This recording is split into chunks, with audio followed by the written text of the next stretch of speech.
ಸ್ನೇಹಿತರೆ, ಇವತ್ತಿನ ತರಗತಿಯಲ್ಲಿ ಎನ್ ನರಸಿಂಹಮೂರ್ತಿಯವರ ಲೇಖನ ಕನ್ನಡ ಅಧ್ಯಯನ ಮತ್ತು ಮಾಹಿತಿ ತಂತ್ರಜ್ಞಾನ ಕೆಲವು ತುರ್ತುಗಳು ಲೇಖನವನ್ನು ಕುರಿತು ಚರ್ಚೆ ಮಾಡೋಣ. ಎನ್ ನರಸಿಂಹಮೂರ್ತಿಯವರು ಕನ್ನಡದ ಬರಹಗಾರರು. ವಿವಿಧ ಭಾರತೀಯ ಭಾಷೆಗಳನ್ನು ಬೆಂಬಲಿಸಲು ಬಳಸಲಾಗುವ ನುಡಿ ಸಾಫ್ಟ್ವೇರ್ನ ಅಭಿವೃದ್ಧಿಯಲ್ಲಿ ಎನ್ ನರಸಿಂಹಮೂರ್ತಿಯವರು ತೊಡಗಿಸ್ಕೊಂಡಿದ್ದಾರೆ. ಪ್ರಸ್ತುತ ಲೇಖನವನ್ನು ಎನ್ ಶ್ಯಾಮರಾವ್ ಅವರವರು ಶಾಸ್ತ್ರೀಯ ಭಾಷೆ ನಡೆದು ಬಂದ ದಾರಿ ಎಂಬ ಸಂಪಾದಿತ ಪುಸ್ತಕದಿಂದ ಆರಿಸಿಕೊಳ್ಳಲಾಗಿದೆ. ಈ ಕೃತಿಯಲ್ಲಿ ಒಂದು ಲೇಖನ ಯಾರ್ದು ಅಂತಂದರೆ ಎನ್ ನರಸಿಂಹಮೂರ್ತಿ ಅವರದು, ಕನ್ನಡ ಅಧ್ಯಯನ ಮತ್ತು ಮಾಹಿತಿ ತಂತ್ರಜ್ಞಾನ ಕೆಲವು ತುರ್ತುಗಳು.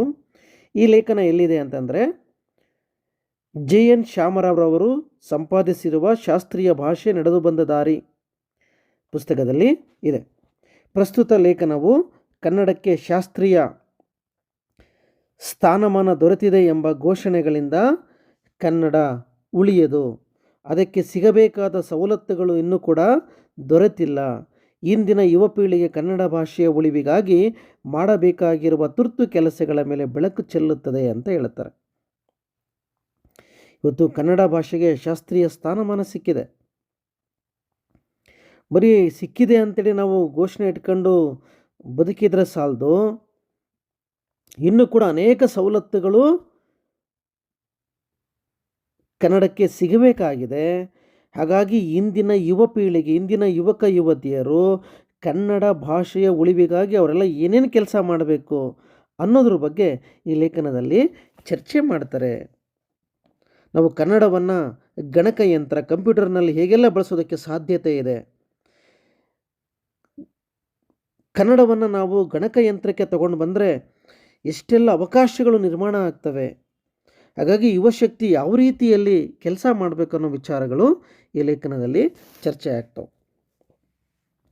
ತಂತ್ರಜ್ಞಾನ ಕ್ಷೇತ್ರದಲ್ಲಾದ ಪ್ರಗತಿಯನ್ನು ಬಳಸಿಕೊಂಡು ಕನ್ನಡವನ್ನು ಎಲ್ಲ ಕ್ಷೇತ್ರಗಳಲ್ಲಿ ತೊಡಕಿಲ್ಲದಂತೆ ಸದ್ಬಳಕೆ ಮಾಡಿಕೊಳ್ಳುವ ಹೊಣೆಗಾರಿಕೆಯನ್ನು ತಿಳಿಸುತ್ತದೆ. ಕರ್ನಾಟಕದಲ್ಲಿಯೇ ಕಣ್ಮರೆಯಾಗುತ್ತಿರುವ ಕನ್ನಡ ಭಾಷೆಯ ಬಗ್ಗೆ ಇಂದಿನ ಜನತೆಯಲ್ಲಿ ಪ್ರಜ್ಞೆಯನ್ನು ಮೂಡಿಸುವ ಮೂಲಕ ಅದರ ಒಳಹುಗಳ ಬೆಳಕಿನಲ್ಲಿ ಸೂಕ್ತ ಕಾರ್ಯಕ್ರಮಗಳನ್ನು ರೂಪಿಸಿ ಅವನ್ನು ಶೀಘ್ರವಾಗಿ ಅನುಷ್ಠಾನಗೊಳಿಸಬೇಕಾದ ಅನಿವಾರ್ಯತೆಯನ್ನು ತಿಳಿಸುವುದು ಈ ಲೇಖನದ ಆಶಯವಾಗಿದೆ. ಇವತ್ತು ತಂತ್ರಜ್ಞಾನ ಕ್ಷೇತ್ರದಲ್ಲಿ ಬಹಳ ದೊಡ್ಡ ಮಟ್ಟದಲ್ಲಿ ಇವತ್ತು ಬದಲಾವಣೆಗಳಾಗ್ತಾ ಇದೆ. ತಂತ್ರಜ್ಞಾನ ಅತ್ಯಂತ ವೇಗವಾಗಿ ಬೆಳೀತಾ ಇದೆ ಇವತ್ತು. ಹಾಗಾಗಿ ವೇಗವಾಗಿ ಬೆಳೆಯುತ್ತಿರುವ ತಂತ್ರಜ್ಞಾನ ಕ್ಷೇತ್ರದಲ್ಲಿ ಕನ್ನಡವನ್ನು ನಾವು ಹೇಗೆ ಬಳಸಬೇಕು ಅನ್ನೋದ್ರ ಬಗ್ಗೆ ನಾವು ಇವತ್ತು ಆಲೋಚನೆ ಮಾಡಬೇಕಾಗಿದೆ. ಆಲೋಚಿಸಿ ಕಾರ್ಯಕ್ರಮವನ್ನು ನಾವು ಹಮ್ಮಿಕೊಳ್ಬೇಕಾಗಿದೆ. ಯಾಕಂದರೆ ಕರ್ನಾಟಕದಲ್ಲಿ ಇವತ್ತೇನಾಗ್ತಾ ಇದೆ, ಕನ್ನಡ ಭಾಷೆ ಅಂತಕ್ಕಂಥದ್ದು ಕಣ್ಮರೆ ಆಗ್ತಾ ಇದೆ. ಹಾಗಾಗಿ ಇವತ್ತು ಕಣ್ಮರೆಯಾಗುತ್ತಿರುವ ಕನ್ನಡದ ಬಗ್ಗೆ ಜಾಗೃತಿಯನ್ನು ಕನ್ನಡಿಗರಲ್ಲಿ ನಾವು ಮೂಡಿಸಬೇಕಾಗಿದೆ.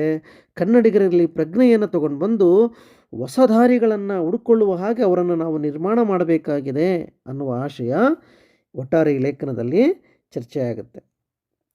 ಹಾಗಾದರೆ ಲೇಖನದ ಪ್ರಮುಖ ಅಂಶಗಳನ್ನು ನಾವು ಗಮನಿಸೋದಾದರೆ, ಕನ್ನಡವನ್ನು ಶಾಸ್ತ್ರೀಯ ಭಾಷೆ ಎಂದು ಘೋಷಿಸಿದ ಆನಂತರವೂ ನಿಜವಾಗಿ ಕನ್ನಡಕ್ಕೆ ಇನ್ನು ಯಾವ ಸವಲತ್ತುಗಳು ದೊರೆತಿಲ್ಲ.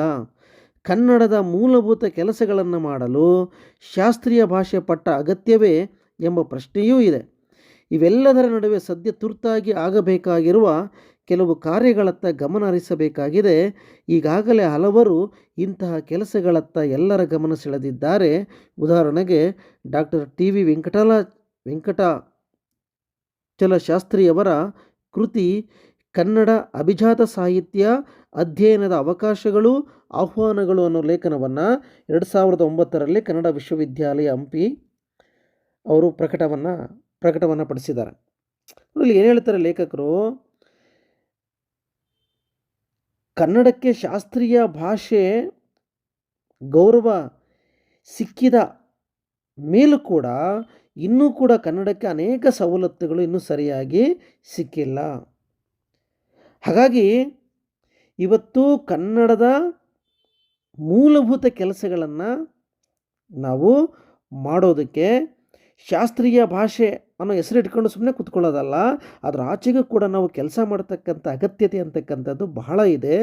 ಈ ನಿಟ್ಟಿನಲ್ಲಿ ಕೆಲವರೆಲ್ಲರೂ ಕೂಡ ಈಗಾಗಲೇ ಕನ್ನಡದ ಬಗೆಗೆ ಕೆಲಸವನ್ನು ಮಾಡ್ತಾ ಇದ್ದಾರೆ.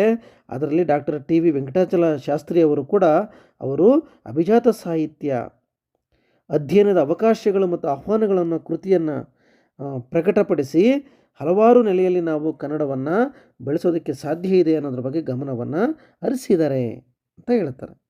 ಅದಾದ ನಂತರ ಮಾಹಿತಿ ತಂತ್ರಜ್ಞಾನದ ಕ್ಷೇತ್ರದಲ್ಲಾಗಿರುವ ಪ್ರಗತಿಯನ್ನು ಗಮನದಲ್ಲಿರಿಸಿಕೊಂಡು ಅಧ್ಯಯನ, ಸಂಶೋಧನೆ ಮತ್ತು ಮಾಹಿತಿ ವಿನಿಮಯ ಹಾಗೂ ಪ್ರಸರಣೆಯ ಕ್ಷೇತ್ರಗಳಲ್ಲಿ ಆಗಬೇಕಾಗಿರುವ ಕೆಲಸಗಳನ್ನು ಇಲ್ಲಿ ಗಮನಿಸಲಾಗಿದೆ. ಗಣಕಗಳ ಮೂಲಕ ಮಾಡಬಹುದಾದ ಕಾರ್ಯಗಳನ್ನು 4 ವಿಭಾಗಗಳಾಗಿ ಇಲ್ಲಿ ವಿಂಗಡಿಸ್ತಾರೆ. ಮೊದಲನೇದು ಪದ ಸಂಸ್ಕರಣೆ, ಎರಡನೇದು ದತ್ತ ಸಂಸ್ಕರಣೆ, ಮೂರನೇದು ಬಹುಮಾಧ್ಯಮ ಅನ್ವಯಗಳು, ನಾಲ್ಕನೇದು ಅಂತರ್ಜಾಲ ಅನ್ವಯಗಳು. ಇವತ್ತು ಮಾಹಿತಿ ತಂತ್ರಜ್ಞಾನ ವೇಗವಾಗಿ ಇವತ್ತು ಬದಲಾಗ್ತಾ ಇದೆ, ಆಮೂಲಾಗ್ರ ಬದಲಾವಣೆಯನ್ನು ಕಾಣ್ತಾ ಇದೆ.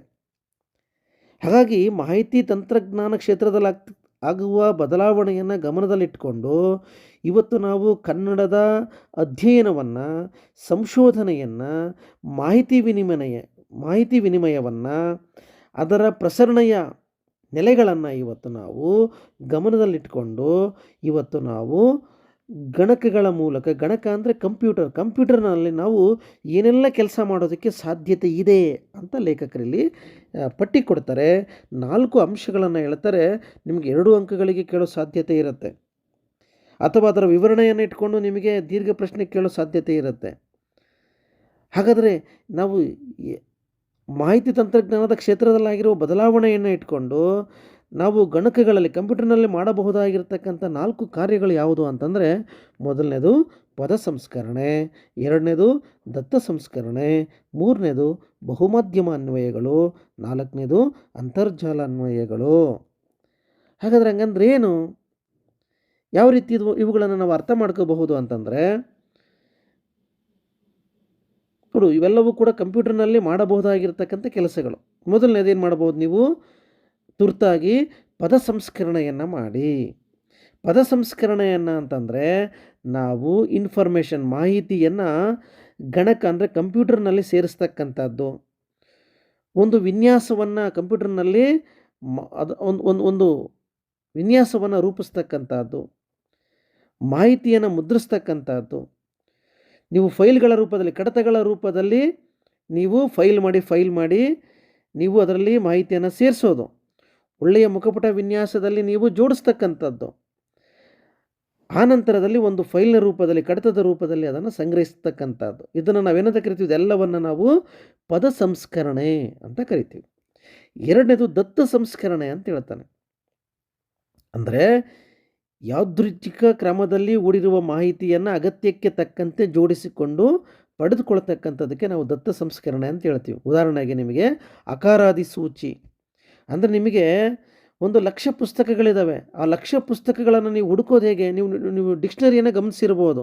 ನೋಡ್ರಿ, ಅಕಾರಾದಿಯಾಗಿ ಆ, ಆ, ಈ, ಉ, ಈ ಹೆಸರುಗಳ ನೆಲೆಯಲ್ಲಿ ನಾವು ಮಾಹಿತಿಯನ್ನು ಒಂದತ್ರ ಕೂಡಿಡ್ತಕ್ಕಂಥದ್ದು. ಆ ಇಂದ ಬರ್ತಕ್ಕಂಥ ಪುಸ್ತಕದ ಹೆಸರುಗಳು, ಈ ಇಂದ ಬರ್ತಕ್ಕಂಥ ಪುಸ್ತಕದ ಹೆಸರುಗಳು, ಕಾ ಇಂದ ಬರ್ತಕ್ಕಂಥ ಪುಸ್ತಕದ ಹೆಸರುಗಳು. ಹೀಗೆ ನಾವು ಅಕಾರಾದಿಯಾಗಿ ಅವುಗಳನ್ನು ಜೋಡಿಸಿದರೆ ನಿಮಗೆ ಏನಾಗುತ್ತೆ? ಹುಡುಕೋದಕ್ಕೆ ಈಸಿ ಆಗುತ್ತೆ ಕಂಪ್ಯೂಟರ್ನಲ್ಲಿ. ಹಾಗಾಗಿ ನೀವು ಮಾಹಿತಿಯನ್ನು ಸರಿಯಾಗಿ ಮುದ್ರಿಸಿ, ಸರಿಯಾಗಿ ವಿನ್ಯಾಸವನ್ನು ಮಾಡಿದಾದಮೇಲೆ ಅದನ್ನು ನೀವು ಹೇಗೆ ಅಂತಂದರೆ, ಕಾಲಾನುಕ್ರಮದಲ್ಲಿ ನೀವು ಯಾವುದಾದ್ಮೇಲೆ ಯಾವುದು ಬರಬೇಕು ಅಂಥೇಳಿ ನೀವು ಅದನ್ನು ಒಂದು ಅಕಾರಾದಿಯಾಗಿ ನೀವು ಅದನ್ನು ರೆಡಿ ಮಾಡಬೇಕು ಅಂತೇಳಿ ದತ್ತ ಸಂಸ್ಕರಣೆಯಲ್ಲಿ ನಾವು ನೋಡ್ತೀವಿ. ಮೂರನೇದು ಬಹುಮಾಧ್ಯಮ ಅನ್ವಯಗಳು ಅಂತ ಹೇಳ್ತಾನೆ. ಬಹುಮಾಧ್ಯಮ ಅನ್ವಯಗಳು ಅಂತಂದರೆ, ನೀವು ಸಂವಹನ ಕ್ರಿಯೆಯಲ್ಲಿ, ನೀವು ಮಾತನಾಡುವ ಸಂದರ್ಭದಲ್ಲಿ, ಪಠ್ಯವನ್ನು ಬೋಧಿಸುವ ಸಂದರ್ಭದಲ್ಲಿ ಪಠ್ಯ ಮತ್ತು ಚಿತ್ರಗಳ ಜೊತೆಗೆ ಧ್ವನಿ, ಆ್ಯನಿಮೇಷನ್, ವಿಡಿಯೋ ಮುಂತಾದ ಮಾಧ್ಯಮಗಳನ್ನು ಬಳಸ್ಕೊಳ್ತಕ್ಕಂಥದ್ದು. ಇವತ್ತು ನೀವು ನೋಡಿರ್ಬೋದು, ಇವತ್ತು ನೀವು ಇತ್ತೀಚೆಗೆ ನೀವು BCA ಕಂಪ್ಯೂಟರ್ ಕ್ಲಾಸ್ಗಳಲ್ಲಿ, ಕಂಪ್ಯೂಟರ್ ತರಗತಿಗಳಲ್ಲಿ ನೀವು ಪ್ರೊಜೆಕ್ಟರ್ಗಳನ್ನು ಬಳಸಿಕೊಂಡು ಲ್ಯಾಪ್ಟಾಪ್ನ ಮೂಲಕ ಅದಕ್ಕೆ ಅಳವಡಿಸಿಕೊಂಡು ನೇರವಾಗಿ ಬೋರ್ಡಿನ ಮೇಲ್ಗಡೆಗೆ ನೀವು ಬಹುಮಾಧ್ಯಮಗಳನ್ನು ಅಳವಡಿಸಿಕೊಂಡು ಧ್ವನಿ ಆ್ಯನಿಮೇಷನ್ ವಿಡಿಯೋಗಳನ್ನು ಬಳಸಿಕೊಂಡು ಪರಿಣಾಮಕಾರಿಯಾಗಿ ಬೋಧನೆ ಮಾಡೋದಕ್ಕೆ ಇವತ್ತು ಸಾಧ್ಯ ಆಗ್ತಾ ಇದೆ. ಹಾಗಾಗಿನೇ ಹೇಳ್ತಾ ಇದ್ದಾರೆ ಅವರು, ಬಹುಮಾಧ್ಯಮಗಳನ್ನು ನಾವು ಇವತ್ತೇನು ಮಾಡಬೇಕು, ಕಂಪ್ಯೂಟರ್ಗೆ ತರಬೇಕಾಗಿದೆ. ಇವತ್ತು ನೀವು ಕಂಪ್ಯೂಟರ್ನಲ್ಲಿ ನೀವು ಧ್ವನಿ ಆ್ಯನಿಮೇಷನ್ ವಿಡಿಯೋಗಳನ್ನು ಬಳಸಿಕೊಂಡ್ರೆ ಪಠ್ಯಗಳನ್ನು ಇನ್ನಷ್ಟು ಪರಿಣಾಮಕಾರಿಯಾಗಿ ನೀವು ಜನಸಮುದಾಯಕ್ಕೆ ನಾವು ಮುಟ್ಟಿಸೋದಕ್ಕೆ ಸಾಧ್ಯ ಆಗುತ್ತೆ ಅಂತ ಹೇಳ್ತಾರೆ. 4ನೇದು ಅಂತರ್ಜಾಲ ಅನ್ವಯಗಳು ಅಂತ ಹೇಳ್ತಾನೆ. ಅಂದರೆ ಸರಳವಾದ ಜಾಲತಾಣದ ನಿರ್ಮಾಣದ ಕಾರ್ಯ ಆಗಬೇಕು. ವಿದ್ಯುನ್ಮಾನ ಅಂಚೆ ನಿರ್ವಹಣೆಗಳಿಂದ ಹಿಡಿದು ಸಂಕೀರ್ಣವಾದ ವಿವಿಧ ಅಂತರ್ಜಾಲ ಅನ್ವಯಗಳು ಅಂತ ಹೇಳ್ತಾನೆ. ನಾವು ಅಂತರ್ಜಾಲದ ನಿರ್ಮಾಣಗಳು ಮಾಡಬೇಕು. ಅಂತರ್ಜಾಲದ ತಾಣಗಳನ್ನು ನಿರ್ಮಿಸಿಕೊಂಡು ಆ ಅಂತರ್ಜಾಲದ ತಾಣಗಳ ಮೂಲಕ ಜನರನ್ನು ಮುಟ್ಟುವ, ಜನರಿಗೆ ಮಾಹಿತಿಯನ್ನು ಒದಗಿಸ್ತಕ್ಕಂಥ ಕಾರ್ಯಗಳನ್ನು ನಾವಿಲ್ಲಿ ಮಾಡಬೇಕಾಗಿದೆ ಅಂಥೇಳಿ ಹೇಳುತ್ತಾರೆ. ಇದು ಆದಮೇಲೆ ಗಣಕಗಳ ಉಪಯೋಗಗಳನ್ನು ಕುರಿತು ಔಚಿತ್ಯಪೂರ್ಣವಾದ ಜಾಗೃತಿ ನಮ್ಮ ಅಕಾಡೆಮಿಕ್ ಮತ್ತು ಸರ್ಕಾರಿ ವಲಯಗಳಲ್ಲಿ ಇನ್ನೂ ಸಾಕಷ್ಟು ಕಾಣಬರದಿರುವುದು ನಿರಾಸೆಗೆ ಕಾರಣವಾಗಿದೆ. ಕರ್ನಾಟಕ ಸಾಹಿತ್ಯ ಅಕಾಡೆಮಿ ಇದಕ್ಕೆ ಅಪವಾದವೆನಿಸಿದೆ. ತನ್ನ ಅಂತರ್ಜಾಲ ತಾಣದಲ್ಲಿ ಕವಿತೆಗಳ ಪಠ್ಯದ ಜೊತೆಯಲ್ಲಿ ಆಯಾ ಕವಿಗಳೇ ಅವನ್ನು ವಾಚಿಸುವ ವಿಡಿಯೋ ತುಣುಕುಗಳನ್ನು ಇರಿಸಿದೆ ಸಾಹಿತಿಗಳ ವಿಳಾಸವನ್ನು ಒದಗಿಸಲಾಗಿದೆ. ಇವತ್ತಿಗೂ ಕೂಡ ಗಣಕಗಳ ಉಪಯೋಗಗಳನ್ನು ಕುರಿತು, ಕಂಪ್ಯೂಟರ್ನ ಉಪಯೋಗವನ್ನು ಕುರಿತು ಒಂದು ಔಚಿತ್ಯಪೂರ್ಣವಾಗಿರ್ತಕ್ಕಂತಹ ಒಂದು ಜಾಗೃತಿ ಅಂತಕ್ಕಂಥದ್ದು, ಒಂದು ಅವೇರ್ನೆಸ್ ಅಂತಕ್ಕಂಥದ್ದು ಇವತ್ತು ನಮ್ಮ ಅಕಾಡೆಮಿಕ್ ಮತ್ತು ಸರ್ಕಾರಿ ವಲಯಗಳಲ್ಲಿ, ಇವತ್ತು ತರಗತಿಗಳಲ್ಲಿ ಮತ್ತು ನೀವು ಸರ್ಕಾರಿ ಇಲಾಖೆಗಳಲ್ಲಿ ನಾವು ಸರಿಯಾಗಿ ಇವತ್ತು ನಾವು ಕಂಪ್ಯೂಟರ್ನನ್ನು ಬಳಕೆ ಮಾಡ್ಕೊಳ್ತಾ ಇಲ್ಲ. ಇವತ್ತು ನೀವು ಸರ್ಕಾರಿ ಕಾಲೇಜುಗಳಲ್ಲಿ ಇವತ್ತು ನೀವು ಎಲ್ಲಿ ತರಗತಿಗಳಲ್ಲಿ ಈ ಪ್ರೊಜೆಕ್ಟರ್ಗಳನ್ನು ಬಳಸ್ಕೊಂಡು ಇವತ್ತು ಯಾವ ಟೀಚರ್ಗಳು ಪಾಠ ಮಾಡ್ತಾ ಇದ್ದಾರೆ? ಎಲ್ಲೋ 1-2 ಕಾಲೇಜುಗಳಲ್ಲಿ ನೀವು ಗಮನಿಸ್ತಾ ಇರ್ಬೋದು. ನೀವು ಖಾಸಗಿ ಕಾಲೇಜುಗಳಲ್ಲಿ ಎಲ್ಲ ಕಡೆಗಳಲ್ಲೂ ನೀವು ಪ್ರೊಜೆಕ್ಟರ್ಗಳನ್ನು ಬಳಕೆ ಮಾಡಿಕೊಂಡು ಪರಿಣಾಮಕಾರಿಯಾಗಿ ತರಗತಿಗಳನ್ನು ತೆಗೆದುಕೊಳ್ತಾ ಇರತಕ್ಕಂಥದ್ದನ್ನು ನೀವು ಗಮನಿಸ್ಬೋದು. ಆದರೆ ನೀವು ಸರ್ಕಾರಿ ಕಾಲೇಜುಗಳಲ್ಲಿ ಅಥವಾ ಸರ್ಕಾರಿ ಇಲಾಖೆಗಳಲ್ಲಿ ಅಥವಾ ಅಕಾಡೆಮಿಕ್ ವಲಯಗಳಲ್ಲಿ ಇದನ್ನು ಪರಿಣಾಮಕಾರಿಯಾಗಿ ಕಂಪ್ಯೂಟರನ್ನು ಬಳಸ್ಕೊಳ್ತಕ್ಕಂತಹ ಒಂದು ಜ್ಞಾನವನ್ನು ಇವತ್ತು ಟೀಚರ್ಸ್ಗೂ ಕೊಟ್ಟಿಲ್ಲ. ಟೀಚರ್ಸ್ಗಳು ಅವುಗಳನ್ನು ಸರಿಯಾಗಿ ಬಳಸ್ಕೊಳ್ತಾ ಇಲ್ಲ. ವಿದ್ಯಾರ್ಥಿಗಳು ಕೂಡ ಅವುಗಳನ್ನು ಸರಿಯಾಗಿ ಕಲಿತಾ ಇಲ್ಲ. ಆದರೆ ಇತ್ತೀಚೆಗೆ ಕರ್ನಾಟಕ ಸಾಹಿತ್ಯ ಅಕಾಡೆಮಿ ಈ ಥರದ ಪ್ರಯೋಗಗಳನ್ನು ಅಂತರ್ಜಾಲದಲ್ಲಿ ಕವಿತೆಗಳ ವಾಚನವನ್ನು, ಕವಿತೆಗಳನ್ನು ಪ್ರಕಟಪಡಿಸ್ತಕ್ಕಂಥದ್ದು, ಕವಿಗಳ ಧ್ವನಿಯಲ್ಲಿಯೇ ಅವುಗಳ ವಾಚನಗಳನ್ನು ಇವತ್ತು ಅಂತರ್ಜಾಲದಲ್ಲಿ ಅದು ಸೇರಿಸ್ತಾ ಇದೆ ಅಂತ ಹೇಳ್ತಾರೆ. ಮುಂದುವರೆದು ಕನ್ನಡ ಮಾಹಿತಿ ತಂತ್ರಜ್ಞಾನವನ್ನು ಎಲ್ಲೆಲ್ಲಿ ಬಳಸಬಹುದು ಎಂದು ಗಮನಿಸಿದರೆ ಈ ಅಂಶಗಳು ಸ್ಪಷ್ಟವಾಗುತ್ತವೆ. ನಿಘಂಟುಗಳ ಪರಿಷ್ಕರಣೆಗೆ ಗಣಕಗಳ ನೆರವು ಅತ್ಯವಶ್ಯಕ. ವಿಷಯಗಳನ್ನು ತೆಗೆದುಕೊಂಡರೆ ಕನ್ನಡ ಭಾಷೆ ಮತ್ತು ಕರ್ನಾಟಕ ಸಂಸ್ಕೃತಿ ಪರಂಪರೆಗಳ ಅಧಿಕೃತ ಮಾಹಿತಿ ಒದಗಿಸಬಲ್ಲ ಸಮರ್ಪಕ ವ್ಯವಸ್ಥೆಯನ್ನು ನಾವು ಇಲ್ಲಿಯವರೆಗೂ ರೂಪಿಸಿಕೊಂಡಿಲ್ಲ. ನೋಡಿ, ಇವತ್ತು ಕನ್ನಡ ಮಾಹಿತಿ, ಇವತ್ತು ತಂತ್ರಜ್ಞಾನವನ್ನು ಎಲ್ಲೆಲ್ಲಿ ನಾವು ಅಳವಡಿಸ್ಕೋಬಹುದು ಅಂತ ನಾವು ಗಮನಿಸಬೇಕು. ಇವತ್ತು ನಿಘಂಟುಗಳ ರಚನೆ ಆಗಬೇಕು. ಅಂತರ್ಜಾಲದಲ್ಲಿ ಕನ್ನಡದ ನಿಘಂಟುಗಳನ್ನು ನಾವು ರಚನೆ ಮಾಡಿ ಇಡಬೇಕು. ಇವತ್ತು ಎಷ್ಟೋ ಪದಗಳಿಗೆ ಅರ್ಥಗಳೇ ಸಿಗ್ತಾ ಇಲ್ಲ. ಇವತ್ತು ಡಿಕ್ಷನರಿಯನ್ನು ಹುಡುಕೋದಕ್ಕಾಗಲ್ಲ. ನಿಮಗೆ ಮಕ್ಕಳಿಗೆ ಇವತ್ತು ಸುಲಭವಾಗಿ ಕಂಪ್ಯೂಟರ್ ಪರದೆಯ ಮೇಲೆ ಯಾವುದೇ ಶಬ್ದವನ್ನು ಹಾಕಿದರೆ ಆ ಶಬ್ದಕ್ಕೆ ಅರ್ಥ ಸಿಗುವ ಹಾಗೆ ನೀವು ವ್ಯವಸ್ಥೆಯನ್ನು ರೂಪಿಸಬೇಕು. ಇವತ್ತು ಬೇರೆ ಬೇರೆ ನೀವು ಅಂತಾರಾಷ್ಟ್ರೀಯ ಭಾಷೆಗಳು ಇವತ್ತು ಆ ಕೆಲಸವನ್ನು ಮಾಡ್ತಾ ಇದ್ದಾವೆ. ಆದರೆ ಇವತ್ತು ಕನ್ನಡದಲ್ಲಿ ಬಹಳ ಕಡಿಮೆ, ಬಹಳ ನಿಧಾನಗತಿಯಲ್ಲಿ, ಆಮೆಗತಿಯಲ್ಲಿ ಸಾಗ್ತಾ ಇದೆ ಕೆಲಸ. ಹಾಗಾಗಿ ಅದು ವೇಗವನ್ನು ಪಡ್ಕೋಬೇಕು. ನಮ್ಮ ಮಕ್ಕಳಿಗೂ ಕೂಡ ಕವಿಗಳ ಬಗ್ಗೆ, ಕೃತಿಗಳ ಬಗ್ಗೆ, ಪದಗಳ ಬಗ್ಗೆ ಎಲ್ಲ ರೀತಿಯ ಮಾಹಿತಿಗಳು ಕಂಪ್ಯೂಟರ್ನ ಪರದೆಯ ಮೇಲೆ ಸಿಗಬೇಕು ಅಂತಂದರೆ ನಾವು ಅಂತರ್ಜಾಲದಲ್ಲಿ ಮಾಹಿತಿಗಳನ್ನು ಅಚ್ಚುಕಟ್ಟಾಗಿ ಸೇರಿಸ್ತಕ್ಕಂಥದ್ದನ್ನು ಕಲಿಬೇಕು. ಮಕ್ಕಳಿಗೆ ಸಿಗುವ ಹಾಗೆ ನಾವು ವ್ಯವಸ್ಥೆಯನ್ನು ಮಾಡಬೇಕು ಅಂತೇಳಿ ಲೇಖಕರಲ್ಲಿ ಹೇಳುತ್ತಾರೆ. ಹಾಗಾದರೆ ಇವತ್ತಿನವರೆಗೂ ಆ ಕಾರ್ಯಗಳು ಮಾಡಿಲ್ವೇ? ಯಾರಾದರೂ ಮಾಡಿದಾರಾ ಅಂತ ನೋಡೋದಾದರೆ, ಕನ್ನಡ ಕೃತಿಗಳ ಅಂಕೀಕರಣಕ್ಕೆ ಭಾರತೀಯ ವಿಜ್ಞಾನ ಸಂಸ್ಥೆಯ ಸೂಪರ್ ಕಂಪ್ಯೂಟರ್ ವಿಭಾಗವು ಅಮೆರಿಕದ ಕಾರ್ನಿಗಿ ಮೆಲ್ಲಾನ್ ವಿಶ್ವವಿದ್ಯಾಲಯದ ಜೊತೆಗೂಡಿ ಕನ್ನಡದ 1,00,000 ಕೃತಿಗಳನ್ನು ಅಂಗೀಕರಿಸುವ ಬೃಹತ್ ಯೋಜನೆಯ ಒಳ್ಳೆಯ ಕೆಲಸವನ್ನು ಆರಂಭಿಸಿದೆ. ಅಂದರೆ ಕನ್ನಡದ ಪುಸ್ತಕಗಳ ಪುಟಗಳನ್ನು ಸ್ಕ್ಯಾನ್ ಮಾಡಿ ಅವನ ಅಂತರ್ಜಾಲದಲ್ಲಿ ಇರಿಸಲಾಗುತ್ತಿದೆ. ಇದು ಒಳ್ಳೆಯ ಆರಂಭವೇ ಸರಿ. ಇಲ್ಲಿಯವರೆಗೆ ಸುಮಾರು 861 ಪುಸ್ತಕಗಳನ್ನು ಅಂಗೀಕರಿಸಲಾಗಿದೆ. ನೋಡಿ, ಇತ್ತೀಚೆಗೆ ಕೆಲವು ವಿಶ್ವವಿದ್ಯಾಲಯಗಳು ಕೂಡ ಏನು ಮಾಡ್ತಾ ಇದ್ದಾವೆ, ಹಳೆಯ ಪುಸ್ತಕಗಳು, ಅಪರೂಪವಾಗಿರ್ತಕ್ಕಂಥ ಪುಸ್ತಕಗಳು ಮುಂದೆ ಹಾಳಾಗೋದ್ರೆ ಸಿಗಲ್ಲ ಅನ್ನೋ ಕಾರಣಕ್ಕಾಗಿ ಅಪರೂಪವಾದ ಪುಸ್ತಕಗಳನ್ನು ಇವತ್ತೇನು ಮಾಡ್ತಾ ಇದ್ದಾವೆ, ಇವತ್ತು ಅವುಗಳನ್ನು ಸ್ಕ್ಯಾನ್ ಮಾಡಿಕೊಂಡು PDF ರೂಪದಲ್ಲಿ ಅವುಗಳನ್ನು ರೆಡಿ ಮಾಡಿಕೊಂಡು ಇವತ್ತು ಅಂತರ್ಜಾಲ ತಾಣದಲ್ಲಿ ರಕ್ಷಿಸುವ ಕಾರ್ಯವನ್ನು ಮಾಡ್ತಾ ಇದ್ದಾರೆ. ನೀವು ಕನ್ನಡ ವಿಶ್ವವಿದ್ಯಾಲಯ ಆಗಿರ್ಬೋದು, ಮೈಸೂರು ವಿಶ್ವವಿದ್ಯಾಲಯ ಆಗಿರ್ಬೋದು, ಕರ್ನಾಟಕದ ಪ್ರಮುಖ ವಿಶ್ವವಿದ್ಯಾಲಯಗಳು ಇವತ್ತು ಕನ್ನಡದ ಕೆಲವು ಅಪರೂಪದ ಕೃತಿಗಳನ್ನು ಇವತ್ತು ಅವೇನು ಮಾಡ್ತಾ ಇದ್ದಾವೆ, ಡಿಜಿಟಲೀಕರಣವನ್ನು ನಾವು ಮಾಡ್ತಾ ಇದ್ದಾವೆ. PDF ರೂಪದಲ್ಲಿ ಇವತ್ತು ಅಂತರ್ಜಾಲ ತಾಣಗಳಲ್ಲಿ ಅವುಗಳನ್ನು ಸಂಗ್ರಹಿಸುವ ಕೆಲಸವನ್ನು ಮಾಡ್ತಾ ಇದ್ದಾರೆ. ಇತ್ತೀಚಿನ ದಿನಗಳಲ್ಲಿ ನೀವು ವಾಟ್ಸಪ್ಗಳಲ್ಲಿ ಕನ್ನಡದ ಪ್ರಸಿದ್ಧ ಕಾದಂಬರಿಗಳು, ಕವಿತೆಗಳು ನಿಮಗೆ PDF ರೂಪದಲ್ಲಿ ಸಿಗ್ತಾ ಇರತಕ್ಕಂಥದ್ದನ್ನು ನೀವಿಲ್ಲಿ ಗಮನಿಸ್ಬೋದು. ಹಾಗಾಗಿ ಆ ಕೆಲಸಗಳಾಗಬೇಕು. ಒಂದು ಮಗು, ನಗರದಲ್ಲಿ ವಾಸಿಸುವ ಮಗು, ಅದು ಒಂದು ಕಡೆಯಿಂದ ಇನ್ನೊಂದು ಕಡೆಗೆ ಟ್ರಾಫಿಕ್ನಲ್ಲಿ ಅದು ಪ್ರಯಾಣವನ್ನು ಮಾಡ್ತಾ ಇರಬೇಕಾದ್ರೆ ನಿಮಗೆ ಒಂದು ಪುಸ್ತಕವನ್ನು ಅದಕ್ಕೆ ನೀವು ತಲುಪಿಸಿದರೆ ಮೊಬೈಲ್ನಲ್ಲಿ ಅದೇನು ಮಾಡುತ್ತೆ, ಒಂದು ಕೃತಿಯನ್ನು ಓದುತ್ತೆ. ಹಾಗಾಗಿ ಅಲ್ಲಿ ಕನ್ನಡದ ಕೃತಿಯ ಕನ್ನಡ ಭಾಷೆಯ ಬೆಳವಣಿಗೆಯೇ ಆಗುತ್ತೆ. ಆ ಮೂಲಕ ಮಗುವಿನ ವಿಕಾಸವೂ ಕೂಡ ಆಗುತ್ತೆ. ಹಾಗಾಗಿ ಈ ರೀತಿಯಲ್ಲಿ ಕೆಲವು ಸಂಸ್ಥೆಗಳ ಕಾರ್ಯವನ್ನು ಮಾಡ್ತಾ ಇದ್ದಾವೆ. ಅದು ದೊಡ್ಡ ಮಟ್ಟದಲ್ಲಿ ಆಗಬೇಕು ಅಂತೇಳಿ ಹೇಳ್ತಾರೆ. ಅದರಲ್ಲಿ ನಾವು ಬಹಳ ಮುಖ್ಯವಾಗಿ ಭಾರತೀಯ ವಿಜ್ಞಾನ ಸಂಸ್ಥೆ ಮತ್ತು ಅಮೆರಿಕದ ಕಾರ್ನಿಗಿ ಮೆಲ್ಲಾನ್ ವಿಶ್ವವಿದ್ಯಾಲಯ 1,00,000 ಕೃತಿಗಳನ್ನು ಈ ರೀತಿ ಡಿಜಿಟಲೀಕರಣ ಮಾಡ್ತಕ್ಕಂಥ ಕೆಲಸಕ್ಕೆ ಅವು ತೊಡಕೊಂಡಿದ್ದಾವೆ ಅಂತ ಹೇಳ್ತಾರೆ. ಮುಂದುವರೆದು ಮೈಸೂರು ವಿಶ್ವವಿದ್ಯಾಲಯದ ಗ್ರಂಥಾಲಯ ವಿಭಾಗ ಒಂದು ಮಹತ್ವದ ಯೋಜನೆಯನ್ನು ಕೈಗೆತ್ತಿಕೊಂಡಿದೆ. ಎಲ್ಲ ವಿಷಯಗಳ ಕುರಿತು ಭಾರತದ ಯಾವುದೇ ವಿಶ್ವವಿದ್ಯಾನಿಲಯ ಅನುಮೋದಿಸಿರುವ PhD ಕೃತಿಗಳನ್ನು ಅಂತರ್ಜಾಲದಲ್ಲಿ ಇರಿಸುವ ಉದ್ದೇಶವನ್ನು ಹೊಂದಿದ್ದು, ವಿದ್ಯಾನಿಧಿ ಎನ್ನುವ ಹೆಸರಿನಲ್ಲಿ ಅಂತರ್ಜಾಲ ತಾಣವನ್ನು ಇದಕ್ಕಾಗಿ ರೂಪಿಸಲಾಗಿದೆ. ನೋಡು, ಮೈಸೂರು ವಿಶ್ವವಿದ್ಯಾಲಯ ಏನು ಕೆಲಸ ಮಾಡ್ತಾ ಇದೆ ಅಂತಂದರೆ,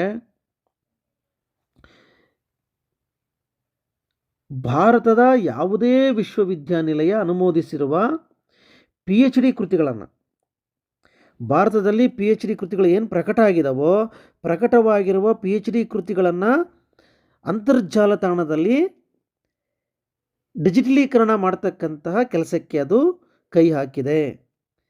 ವಿದ್ಯಾನಿಧಿ ಅನ್ನೋ ಹೆಸರಲ್ಲಿ ಮೈಸೂರು ವಿಶ್ವವಿದ್ಯಾಲಯ PhD ಕೃತಿಗಳನ್ನು ಅಂತರ್ಜಾಲ ತಾಣಕ್ಕೆ ತರ್ತಾ ಇದೆ. ಆ ಮೂಲಕ ನೀವು ಕರ್ನಾಟಕದ ಬೆಂಗಳೂರಿನೋ, ಮೈಸೂರಿನೋ ಅಥವಾ ದಾವಣಗೆರೆ ವಿಶ್ವವಿದ್ಯಾಲಯದಲ್ಲಿ ಓದ್ತಕ್ಕಂಥ ಒಂದು ಮಗು ಅಮೇರಿಕದಲ್ಲಿ ಪ್ರಕಟವಾಗಿರುವ ಅಥವಾ ಭಾರತದ ಯಾವುದೇ ರಾಜ್ಯದಲ್ಲಿ ಪ್ರಕಟವಾಗಿರುವ ಒಂದು PhD ಕೃತಿಯನ್ನು ತನ್ನದೇ ಊರಿನ, ತನ್ನದೇ ಕಂಪ್ಯೂಟರ್ನ ಪರದೆಯಲ್ಲಿ ಅವನು ಓದೋದಕ್ಕೆ, ಅಧ್ಯಯನ ಮಾಡೋದಕ್ಕೆ ಸಾಧ್ಯ ಆಗುತ್ತೆ ಇದರಿಂದ ಅಂತ ಹೇಳ್ತಾರೆ. ಇದರ ಜೊತೆಗೆ ಹಂಪಿಯ ಕನ್ನಡ ವಿಶ್ವವಿದ್ಯಾಲಯದ ಅಂತರ್ಜಾಲ ತಾಣದಲ್ಲಿ ವಿಶ್ವವಿದ್ಯಾನಿಲಯ 2010ರವರೆಗೂ ನೀಡಿರುವ PhD ಪ್ರಬಂಧಗಳ ಪಟ್ಟಿಯನ್ನು ಅದು ಕೂಡ ಕೊಟ್ಟಿದೆ. ಮೈಸೂರಿನ ಡಾಕ್ಟರ್ ಯೋಗಾನಂದ ಅವರು ಈ ನಿಟ್ಟಿನಲ್ಲಿ ಮಹತ್ತರವಾಗಿರ್ತಕ್ಕಂಥ ಕಾರ್ಯವನ್ನು ನಿರ್ವಹಿಸ್ತಾ ಇದ್ದಾರೆ. ಮೈಸೂರು ವಿಶ್ವವಿದ್ಯಾನಿಲಯದ ಇಂಗ್ಲಿಷ್ ಕನ್ನಡ ನಿಘಂಟು ಮತ್ತು ಕನ್ನಡ ವಿಶ್ವಕೋಶಗಳ ಅಂಗೀಕರಣವನ್ನು ಕೂಡ ನಾವಿಲ್ಲಿ ಉಲ್ಲೇಖಿಸಬಹುದಾಗಿದೆ. ಎಲ್ಲವೂ ಕೂಡ ಮೈಸೂರು ವಿಶ್ವವಿದ್ಯಾಲಯ ಆಗಿರ್ಬೋದು,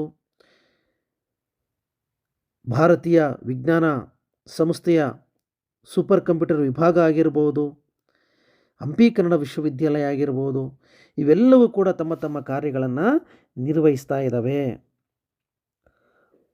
ಮುಂದುವರೆದು ನಮಗೆ ಶೇಖರ್ ಪೂರ್ಣ ಅವರು ಆರಂಭಿಸಿದ ಕನ್ನಡ ಸಾಹಿತ್ಯ.com ಕೆಲವು ನಿಂತು ಹೋಗಿದ್ದಾವೆ. ಎಲ್ಲವೂ ಉಚಿತವಾಗಿ ಸಿಗಬೇಕು ಅನ್ನೋ ನಮ್ಮ ಮನಸ್ಥಿತಿದ ಕಾರಣ ಆಗಿರ್ಬೋದೇನೋ, ನಾವು ಅದರ ಬಗ್ಗೆ ಯೋಚನೆ ಮಾಡಬೇಕಾಗಿದೆ.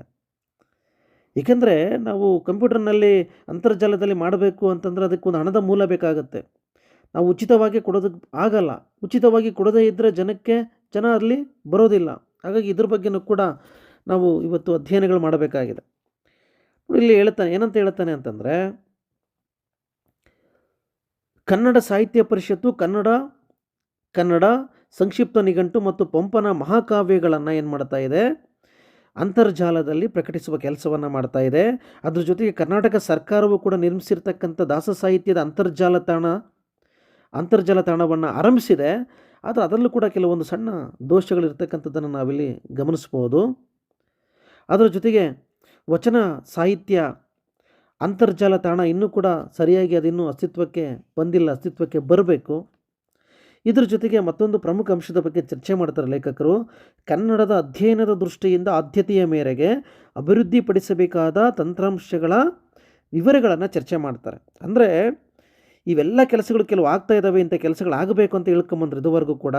ಈಗ ಕನ್ನಡದ ಅಧ್ಯಯನದ ದೃಷ್ಟಿಯಿಂದ ಆಗಲೇಬೇಕಾಗಿರುವ ಕೆಲವು ಕೆಲಸಗಳನ್ನು 4 ಭಾಗಗಳಾಗಿ ಲೇಖಕರು ವಿಂಗಡಿಸ್ತಾರೆ. 1 ಅಕ್ಷರಜಾಣ ತಂತ್ರಾಂಶ, 2ನೇದು ನುಡಿಜಾಣ ತಂತ್ರಾಂಶ, 3ನೇದು ಅಂತರ್ಜಾಲದಲ್ಲಿ ನಿಘಂಟುಗಳು, 4ನೇದು ಅಕಾರಾದಿ ಸೂಚಿ ತಯಾರಿಕೆಗೆ ಅಗತ್ಯವಾದ ತಂತ್ರಾಂಶಗಳ ನಿರ್ಮಾಣ ಆಗಬೇಕು. ತಂತ್ರಾಂಶ ಅಂದರೆ ಸಾಫ್ಟ್ವೇರ್ಗಳ ನಿರ್ಮಾಣ ಆಗಬೇಕು ಅಂತ ಹೇಳ್ತಾರೆ. ಯಾವುದು ಅಕ್ಷರಜಾಣ ತಂತ್ರಾಂಶ ಅಂದರೆ ಮುದ್ರಿತ ಪಠ್ಯದ ಅಕ್ಷರಗಳನ್ನು ಗುರುತಿಸ್ತಕ್ಕಂಥ ತಂತ್ರಾಂಶ, ಅಥವಾ ಕೈ ಬರಹವನ್ನು ಗುರುತಿಸ್ತಕ್ಕಂಥ ತಂತ್ರಾಂಶ ಅಂತ ಕರಿತೀವಿ, ಅಥವಾ ಶಾಸನಗಳ ಬರಹವನ್ನು ಗುರುತಿಸುವ ತಂತ್ರಾಂಶ ಅಂತೇಳಿ ನಾವು ಈ ಅಕ್ಷರಜಾಣ ತಂತ್ರಾಂಶವನ್ನು ಕರಿತೀವಿ. ಹಾಗಾಗಿ ಈ ಗುರುತಿಸುವ ತಂತ್ರಾಂಶ, ಆ ಸಾಫ್ಟ್ವೇರ್ ಅಂತಕ್ಕಂಥದ್ದನ್ನು ನಾವು ಡೆವಲಪ್ಮೆಂಟ್ ಮಾಡಬೇಕಾಗಿದೆ, ಇನ್ನಷ್ಟು ಅದನ್ನು ಅಭಿವೃದ್ಧಿಪಡಿಸಬೇಕಾಗಿದೆ, ಅದರಲ್ಲಿರುವ ದೋಷಗಳನ್ನು ಸರಿಪಡಿಸಬೇಕಾಗಿದೆ ಅಂತ ಹೇಳ್ತಾರೆ.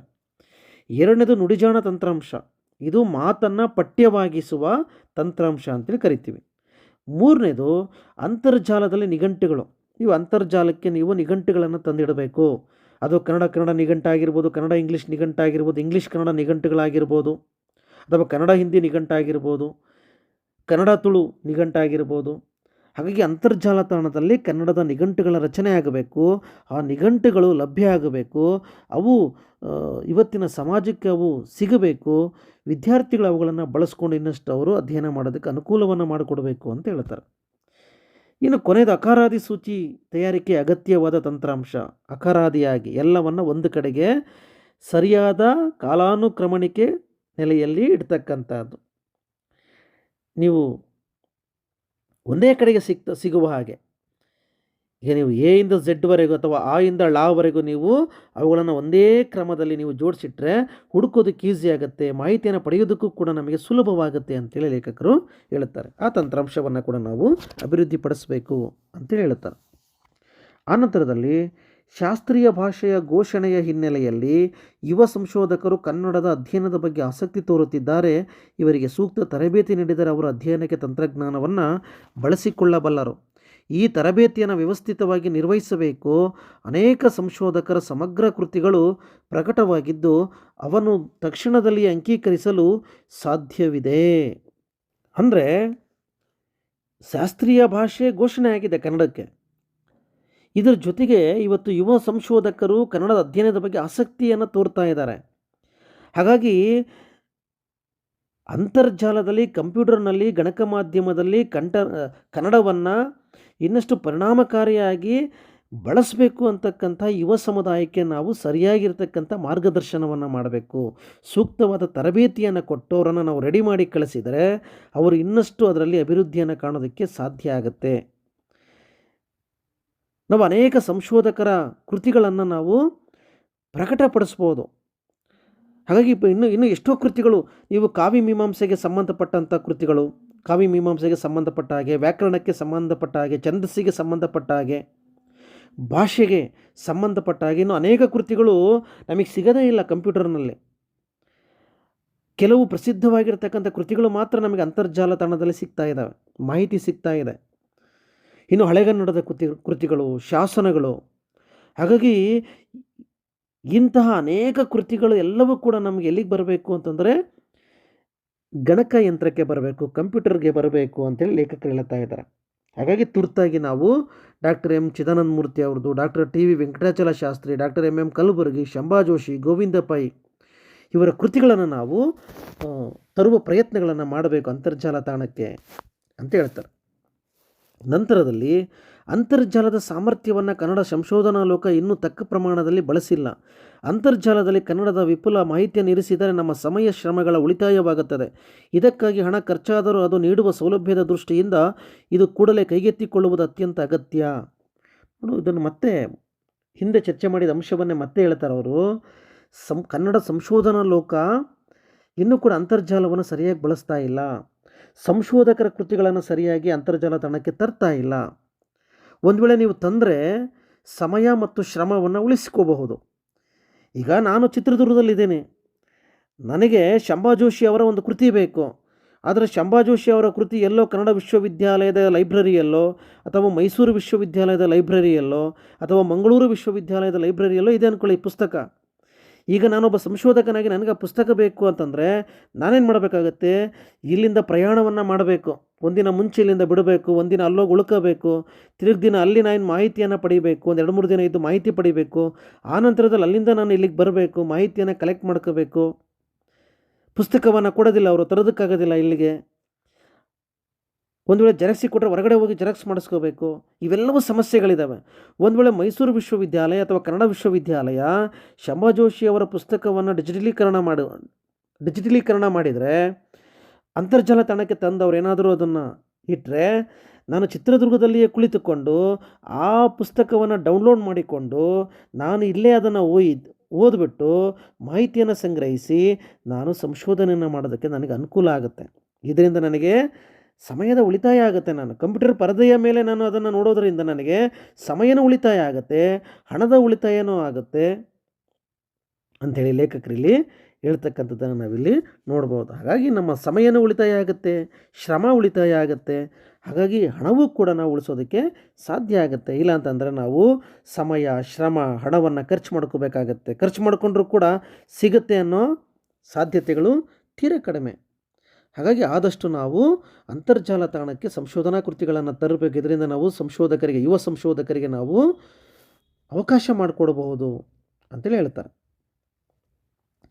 ಇನ್ನು ಕೊನೆಯ ಅಂಶವನ್ನು ನಾವು ಗಮನಿಸೋದಾದರೆ ಪಠ್ಯದಲ್ಲಿ ಮಾಹಿತಿ ತಂತ್ರಜ್ಞಾನದ ಸೌಲಭ್ಯಗಳಿಂದ ವಿಶೇಷ ಪ್ರಯೋಜನಗಳಿವೆ. ಮೊದಲನೆಯದಾಗಿ ದೂರ ಕಾಲಗಳ ಮಿತಿ ತತ್ಕ್ಷಣ ನಿವಾರಣೆಯಾಗಿ ಮಾಹಿತಿ ಪ್ರಸರಣ ಲಭ್ಯವಾಗುತ್ತದೆ. ಈಗಾಗಲೇ ಒಂದು ಕ್ಷೇತ್ರದಲ್ಲಿ ಆಗಿರುವ ಎಲ್ಲ ಬೆಳವಣಿಗೆಗಳನ್ನು ಒಂದೆಡೆ ವೀಕ್ಷಿಸುವ, ಅವುಗಳ ಪೈಕಿ ಬೇಕಾದುದನ್ನು ಆಯ್ದುಕೊಳ್ಳುವ ಅವಕಾಶ ಒದಗುತ್ತದೆ. ಪರಸ್ಪರ ಸಂಪರ್ಕ ಸುಲಭವಾಗುತ್ತದೆ. ಮಾಹಿತಿಗಾಗಿ ಕಾಯಬೇಕಾಗಿಲ್ಲ. ಮಾಹಿತಿಯನ್ನು ಕಳೆದುಕೊಳ್ಳುವ ಅಪಾಯವಿಲ್ಲ. ಹುಡುಕುವಂತಹ ನೀರಸ ಕಾರ್ಯಕ್ಕಾಗಿ ವ್ಯಯಿಸುವ ಸಮಯವನ್ನು ನಿಜವಾದ ಸಂಶೋಧನೆ ಅಧ್ಯಯನಗಳಿಗೆ ಬಳಸಿಕೊಳ್ಳಬಹುದು. ಮಾಹಿತಿಯನ್ನು ಎಷ್ಟು ಜನ ಪಡೆದುಕೊಂಡರೂ ಮೂಲದಲ್ಲಿರುವ ಮಾಹಿತಿ ಅಕ್ಷಯವಾಗಿರುತ್ತದೆ. ಒಂದು ಹಳೆಯ ಪುಸ್ತಕವನ್ನು ನಾವು ಜಾಸ್ತಿ ಬಳಸ್ತಾ ಇದ್ದರೆ ಅದು ಅರ್ಧೋಗ್ಬಿಡ್ಬೋದು, ಇನ್ನೊಬ್ಬ ವ್ಯಕ್ತಿಗೆ ಸಿಗದೇ ಇರಬಹುದು. ಆದರೆ ನೀವು ಕಂಪ್ಯೂಟರ್ನಲ್ಲಿ ಅಂತರ್ಜಾಲದಲ್ಲಿ ಇರ್ತಕ್ಕಂಥ ಮಾಹಿತಿಯನ್ನು ಎಷ್ಟು ಸರಿ ಬೇಕಾದ್ರೂ ನಾವು ಡೌನ್ಲೋಡ್ ಮಾಡ್ಕೋಬಹುದು. ಎಷ್ಟು ಸರಿ ಡೌನ್ಲೋಡ್ ಮಾಡ್ಕೊಂಡ್ರೂ ಕೂಡ ಆ ಕೃತಿ ಅಂತಕ್ಕಂಥದ್ದು ಹಾಗೆ ಅಲ್ಲಿ ಅದು ಉಳ್ಕೊಳ್ಳೋದಕ್ಕೆ ಸಾಧ್ಯ ಆಗುತ್ತೆ, ಅದನ್ನು ನಾವು ಪಡ್ಕೊಳ್ಳೋದಕ್ಕೆ ಸಾಧ್ಯ ಆಗುತ್ತೆ. ನಮಗೆ ದೂರ ಮತ್ತು ಕಾಲ ಅಂದರೆ ಶ್ರಮ ಮತ್ತು ಸಮಯವನ್ನು ಉಳಿಸ್ಬೋದು.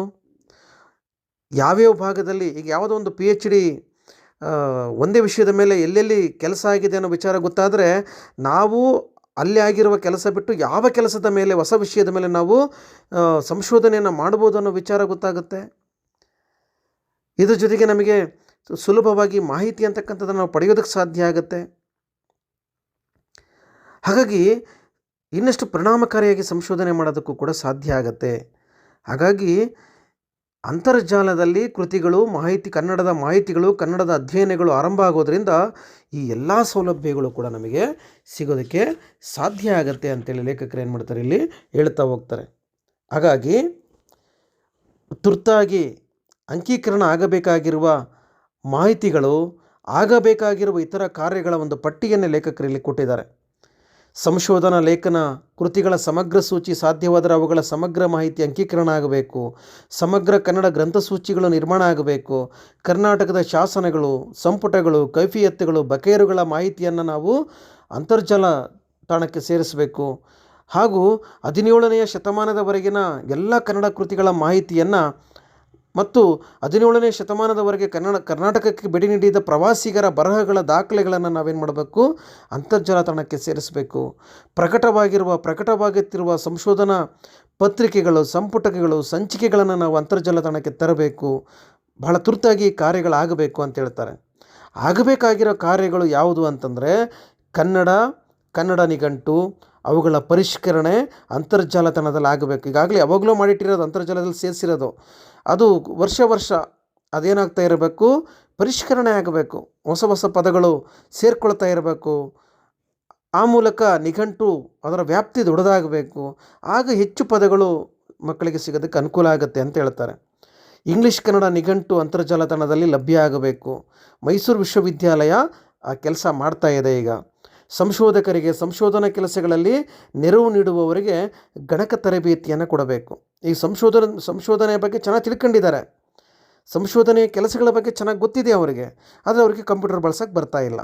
ಅಂಥವ್ರಿಗೆ ನಾವು ಕಂಪ್ಯೂಟರನ್ನು ಬಳಸೋದನ್ನು ಹೇಳಿಕೊಟ್ರೆ, ಕಂಪ್ಯೂಟರ್ನ ಬಗ್ಗೆ ನಾವು ಅವರಿಗೆ ಜ್ಞಾನವನ್ನು ಕೊಟ್ಟರೆ, ಅವರ ಮಾಹಿತಿಯನ್ನು ಅಂತರ್ಜಾಲ ತಾಣಕ್ಕೆ ತೊಗೊಂಬಂದರೆ ಹಲವಾರು ಸಂಶೋಧಕರಿಗೆ ಅದರಿಂದ ನಾವು ಅವಕಾಶವನ್ನು ಪಡ್ಕೊಳ್ಳೋದಕ್ಕೆ ಸಾಧ್ಯ ಆಗುತ್ತೆ. ಹಾಗಾಗಿ ಹಿರಿಯ ಸಂಶೋಧಕರನ್ನು ಬಳಸಿಕೊಂಡು ಅವರಿಗೆ ಕಂಪ್ಯೂಟರ್ ತರಬೇತಿಯನ್ನು ಕೊಟ್ಟು ಆ ಮೂಲಕ ಕಿರಿಯ ಸಂಶೋಧಕರಿಗೆ ನಾವು ಸಂಶೋಧನೆಯಲ್ಲಿ ತೊಡ್ಕೊಳ್ಳೋದಕ್ಕೆ ಅವಕಾಶವನ್ನು ಕೂಡ ಮಾಡಿಕೊಡಬಹುದು ಅಂತೇಳಿ ಲೇಖಕರಲ್ಲಿ ಹೇಳ್ತಾ ಹೋಗ್ತಾರೆ. ಇದಿಷ್ಟು ಕೂಡ ಈ ಪಠ್ಯಕ್ಕೆ ಸಂಬಂಧಪಟ್ಟಂಥ ಮಾಹಿತಿ. ನಿಮಗೆ 2 ಅಂಕದ ಪ್ರಶ್ನೆಗಳನ್ನು ಕೇಳೋ ಸಾಧ್ಯತೆ ಇರುತ್ತೆ. ಹಾಗಾಗಿ ಆ ಹಿನ್ನೆಲೆಯಲ್ಲಿ ಪಠ್ಯವನ್ನು ಗಮನಿಸಬೇಕು. ಮತ್ತು ದೀರ್ಘ ಪ್ರಶ್ನೆಯನ್ನು ಕೂಡ ಕೇಳುತ್ತಾರೆ. ಹಾಗಾಗಿ ಇದುವರೆಗೂ ನಾನು ಸುಮಾರು ಒಂದು 15 ಅಂಶಗಳನ್ನು ಚರ್ಚೆ ಮಾಡಿದ್ದೇನೆ. ಆ 15 ಅಂಶಗಳನ್ನು ನೀವು ನೆನಪಿಟ್ಕೊಂಡು ನೀವು ಪರೀಕ್ಷೆಯಲ್ಲಿ ಬರೆಯೋದಕ್ಕೆ, ನಿಮ್ಮ ಮಾತುಗಳಲ್ಲಿ ಬರೆಯೋದಕ್ಕೆ ಪ್ರಯತ್ನ ಪಡಿ. ಮುಂದಿನ ತರಗತಿಯಲ್ಲಿ ಮತ್ತೊಂದು ಪಠ್ಯವನ್ನು ಕುರಿತು ಚರ್ಚೆ ಮಾಡೋಣ. ನಮಸ್ಕಾರ.